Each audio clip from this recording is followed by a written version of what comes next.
Mesdames, Mesdemoiselles et Messieurs, merci de nous rejoindre sur la télévision Al-Nasra 24. Bienvenue au compte de ces journaux.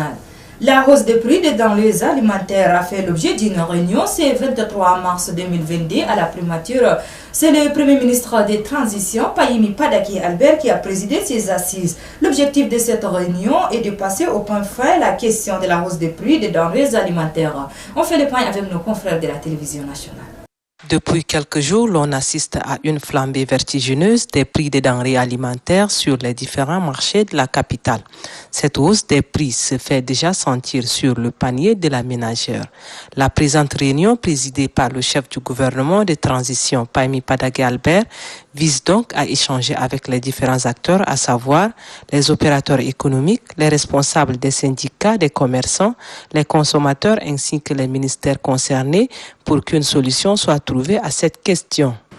Nous constatons ces derniers temps que sur les marchés, non seulement les produits de saison connaissent une hausse des prix, mais également les produits alimentaires importés qui ne dépendent pas logiquement de la pluviométrie locale. Qu'est-ce qui peut expliquer cette hausse brutale des produits alimentaires importés? Est-ce que ce sont les conséquences de la Covid-19 qui a perturbé le circuit commercial au niveau mondial? Est-ce la conséquence de la guerre en Ukraine? Conséquences peut-être anticipées, parce que je ne peux pas croire que aujourd'hui déjà la guerre en Ukraine ait produit des conséquences qui atteignent déjà notre pays, même si en perspective cette conséquence est possible. Est-ce que c'est cette guerre avec les tensions en Europe qui nourrissent la hausse des prix sur nos marchés? Ou bien est-ce que c'est simplement une spéculation des marchands et intermédiaires à l'effet de profiter d'une conjoncture pour maximiser les gains tout simplement au détriment de la population? À sa sortie de la réunion, le secrétaire général de l'Association de défense des droits des consommateurs, Daouda El Hadi Adam, indique que cette réunion vient à point nommé. Au cours de cette réunion, nous avons constaté une convergence de points de vue sur les causes profondes, n'est-ce pas? D'abord, la question, elle est structurelle parce que nous ne produisons pas assez pour notre consommation. Notre économie est beaucoup dépendante donc, de l'extérieur. Et la crise de Covid a été un facteur aggravant. Et aussi la spéculation également, vu du fait qu'il y a la rareté des produits, cela entraîne donc la spéculation. Donc je pense qu'il y a des échanges futurs qui ont été faits et nous osons espérer que ces échanges vont s'approfondir, que des mesures soient prises en urgence parce que c'est une question de paix sociale, l'accès des consommateurs aux produits alimentaires. Et nous pensons qu'ensemble, avec les opérateurs économiques et le gouvernement, que ces actions qui vont être mises en place soient vraiment mises en œuvre de façon urgente. À l'issue de cette rencontre avec le chef du gouvernement, des instructions sont données par le Premier ministre Payemi Padaki Albert pour qu'une solution soit trouvée le plus tôt que possible afin de soulager un tant soit peu la souffrance de la population dans son ensemble. Le président du Burkina Faso, le lieutenant Paul-Henri Sandaogo, a reçu ce 23 mars 2022 en audience une délégation tchadienne conduite par le conseiller en mines et géologie de la présidence de la République, Boucar Michel. Il était porteur d'un message du président du Conseil militaire de transition, le général Mohamed Idriss Déby Itno, au président du Burkina Faso. L'un des messages est verbal et l'autre est sous pli fermé. Suivez un extrait de Boucar Michel au micro de nos confrères de la télévision nationale. Dans un premier temps, un message verbal suite aux événements douloureux que le Burkina a traversé suite aux événements du 5 février à Fadangourma, où on a connu beaucoup de morts d'hommes. Et c'est quelque chose qui attriste le président Mohamed Idriss Déby, parce que le Tchad en connaît les souffrances quand il va s'engager dans la lutte contre le terrorisme. Le second message, c'est un pli fermé. Le Tchad voudrait porter pour les élections qui arrivent un candidat tchadien, non seulement tchadien, c'est un candidat de l'Afrique de l'Ouest parce qu'il a mis presque 20 quelques années au Sénégal et actuellement même il enseigne là-bas. Il s'agit du professeur Ali Souleymane Dabi.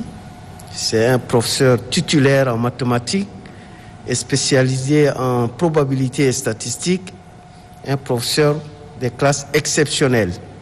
Et donc le Tchad voudrait appuyer sa candidature en faisant un lien entre la CAC et la CEDEAO. Le président du Tchad a souhaité porter le message à son frère et ami, son Excellence le lieutenant-colonel Paul-Henri, pour apporter sa candidature. Le ministre de l'Aviation civile et de la météorologie nationale, Hissène Tahir Sougoumi, a fait une déclaration à l'occasion de la Journée internationale de la météorologie. À cette occasion, le ministre appelle toutes les parties impliquées dans le processus de l'amélioration de la prévention devant réduire les risques de catastrophes. Suivez un extrait de ses propos au micro de nos confrères de la télévision nationale. Changement climatique, les phénomènes météorologiques, climatiques et hydrologiques extrêmes deviennent plus fréquents et plus intenses dans de nombreuses régions du monde. Aujourd'hui, nous sommes plus nombreux que jamais à être exposés aux multiples dangers qui en découlent. Ces derniers évoluant aussi en raison de la croissance démographique, de l'urbanisation et de la dégradation de l'environnement. Pour autant, une personne sur 3 n'est toujours pas couverte de manière adéquate par le système d'alerte précoce. Ainsi, si l'on veut améliorer la prévention, la préparation et la réponse aux catastrophes, il est essentiel de renforcer la coordination entre les services météorologiques et hydrologiques nationaux, les autorités chargées de la gestion des risques et catastrophes et les agences de développement. Nous devons adopter une approche véritablement multirisque et transfrontalière pour progresser vers les objectifs mondiaux en matière d'adaptation au changement climatique, de réduction des risques de catastrophes et de développement durable. Et puis pour finir, découvrons ensemble le bienfait de ce légume beaucoup plus consommé par la population tchadienne. La betterave est un légume qui possède de nombreux bienfaits sur l'organisme humain. La question que l'on se pose est celle de savoir comment l'on consomme et quels sont les éléments nutritifs pour l'organisme humain. Reportage signé Donatien Arakina. Excellente pour une femme enceinte et ceux qui suivent des régimes particuliers, à savoir les végétaliens et végétariens. L'acide folique est indispensable au bon développement du fœtus. Pendant votre grossesse, n'hésitez pas à vous offrir une petite cuillère de betterave pour que le bébé pousse bien. En bref, la betterave vous revitalise et possède une excellente valeur nutritionnelle. En plus, avec sa teneur en bêta-carotène, elle vous assure une bonne mine, même en plein hiver. L'une encore des vertus non négligeables de la betterave réside dans sa capacité à nettoyer le sang. Sa couleur rouge fait d'elle l'allié des cellules du sang. Elle favorise de ce fait l'apport en oxygène dans votre organisme. De ce fait, elle améliore votre circulation sanguine en dissolvant les dépôts de calcium non organiques. Exit les soucis de cœur et les varices qui apparaissent sur vos jambes, souvent inesthétiques. Et sur ce, c'est referme cette édition. Merci de l'avoir suivi. Au revoir et à la prochaine. Bon suite de programme sur la télévision en 24. Mais en attendant, n'oubliez pas de bien prendre soin de vous car chaque jour est une nouvelle vie. Merci.